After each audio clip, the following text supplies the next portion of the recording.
All right, let's jump right into it. Today, we're going to tackle a really common, super useful part of English, talking about things using there is and there are. Now, it sounds simple, right? But there's this one tricky little thing that trips up just about everyone. And yeah, this is it. This is the exact problem. I bet you've heard this yourself. You know, a Reddit user here put it perfectly.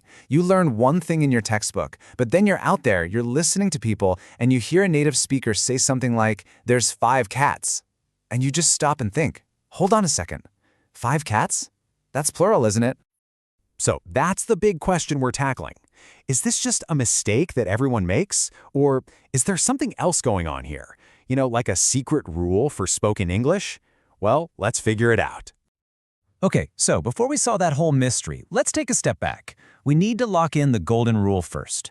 Think of this as your foundation. This is what you're going to want to use for really clear, correct English, especially when you're writing. So what do these phrases actually do? Well, it's pretty simple, really. We use them to say that something exists, that it's present. It's kind of like raising a little flag at the start of your sentence that says, "Hey, pay attention, I'm about to tell you about something." And at its core, this is really just a numbers game. If you're talking about just one thing, a single item, or something you can't count, like water or time, you're going to use there is. But the moment you have 2 or more things, stuff you can count, that's when we switch over to there are. So for example, a book on the table. It's just one book, a single object. So naturally we say there is a book on the table. Simple, right? Clean, perfectly correct. Okay, now let's look at the other side of the coin. Here we've got 3 apples, more than 1. So the rule is clear. We have to use the plural. There are 3 apples in the basket. See? So far, so good. And this, right here, is the rule you should stick to for your tests and any kind of formal writing. Okay, so let's circle back to our original puzzle. If the rule is so clear, why do we hear people breaking it constantly? Well, this is where we need to draw a line between what's grammatically perfect and what people actually say in everyday, fast conversation. So here's the answer.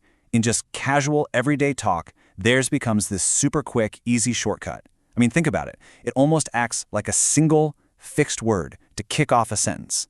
Sometimes people say it before their brain is even caught up to whether they're about to talk about one thing or 5 things. But here's the most important takeaway. This is for informal speech. You won't see this in formal writing. And look, you don't have to take my word for it. This is not some new thing. Fowler's Modern English Usage, which is a huge deal in the grammar world, pointed this out a long time ago. They call it a strong temptation. And that just goes to show you that what you're hearing out there is a real, recognized feature of spoken English, even if it's not technically by the book. All right, so that covers the present. But what happens if we want to talk about something that already happened? Well, the good news is the exact same logic applies. We just have to swap in the past tense verbs. Yep, the pattern is identical. For one single thing in the past, is just becomes was. And for multiple things, are becomes were. It's that same simple split between one and more than one. And here are a couple of quick examples just to make it stick. There was a meeting yesterday. Just one meeting, so we use was. But there were many guests at the event. Lots of guests, so we have to use were. See? Makes perfect sense. Okay, so we can make positive statements in the present and the past. But what if you want to ask a question or say that something isn't there? Well, it's actually just a simple little shuffle of the words we already know.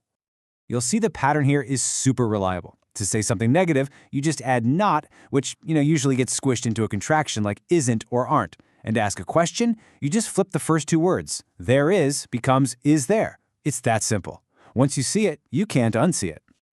All right, we've covered the main rules, that big exception you hear all the time, the past tense, and how to ask questions. So now, let's boil all of that down into a simple game plan that you can start using, like, right now.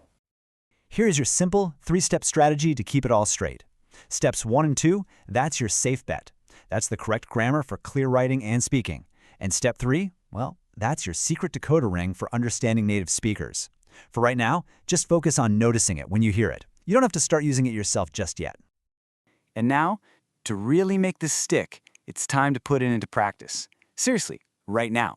Just pause for a second and look around the room you're in. What do you see? Go ahead. Is there a cup on your table? Are there pictures on the wall? The absolute best way to learn this stuff is to use it. Go on, give it a shot.